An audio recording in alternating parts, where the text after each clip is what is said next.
My name is Margaret, and I've spent most of my life in this quiet little town in Ohio. Life has a way of teaching you things you never expected to learn: love, patience, forgiveness, and sometimes heartbreak. I lost my husband, Tom, when I was still in my 40s, and since then, my world has revolved around my children and my home. I've always tried to be gentle, nurturing, and understanding, but life has also made me quietly strong.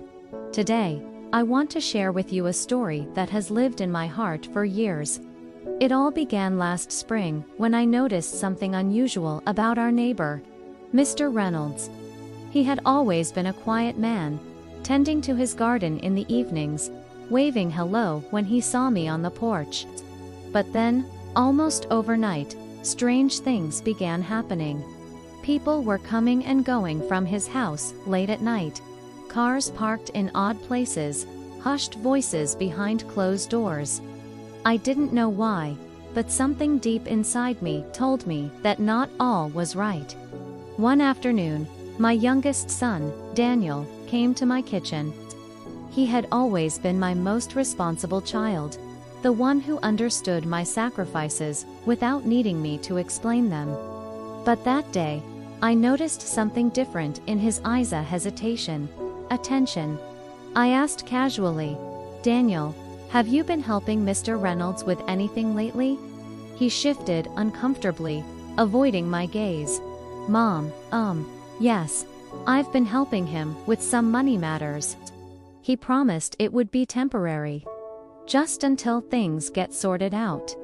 I felt a strange mixture of relief and fear. Relief, because at least he hadn't hidden it completely from me. Fear, because I knew the kind of trouble this could lead to. I had always taught my children honesty, responsibility, and integrity. I never imagined my own son could be involved in something that might hurt our family. I stayed calm, hiding the worry in my chest, and decided to observe quietly. For the next week, I paid attention to small details: late-night visits, quick phone calls, unusual envelopes being exchanged. I watched Daniel closely, not with anger, but with a deep, aching love, hoping I could guide him before mistakes became irreversible. And then, one evening, I decided it was time. I called Daniel into the living room.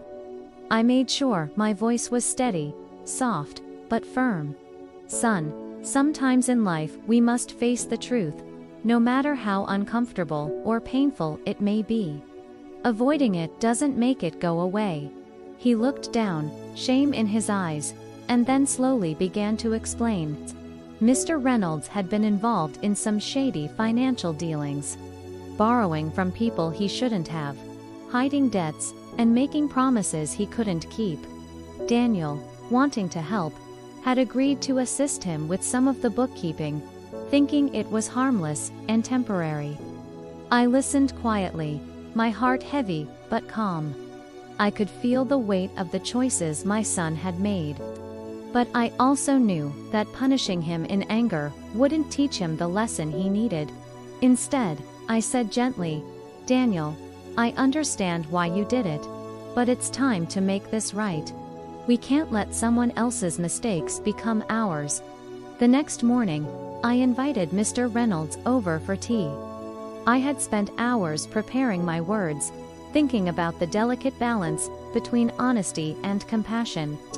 When he arrived, I greeted him warmly but firmly, and then shared what I had learned.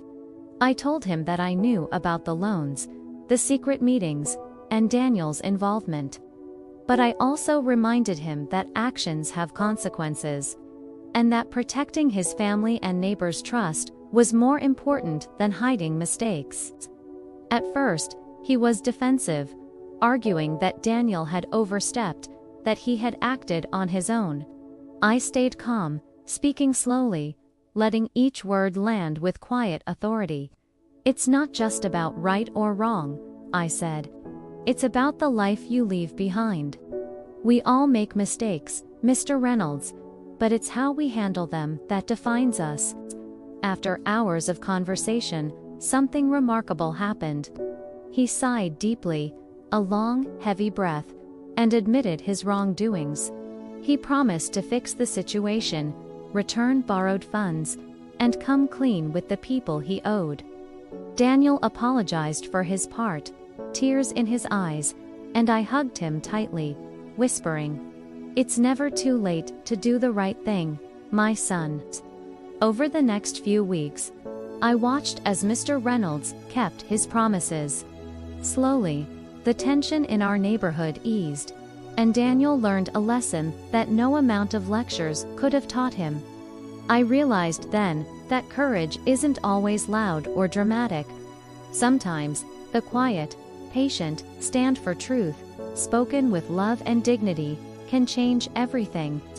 As I sit on my porch in the evenings now, watching the sun dip behind the trees, I often think about that time. Life will throw challenges at you, temptations, betrayals, mistakes, but what matters is how we respond. Love, integrity, patience, and courage are the pillars that hold a family together, even when the world seems to falter. And my dear ones, if this story touched your heart even a little, please subscribe to the channel, leave a comment, and share it with someone who might need a gentle reminder today. Your support means more than you know.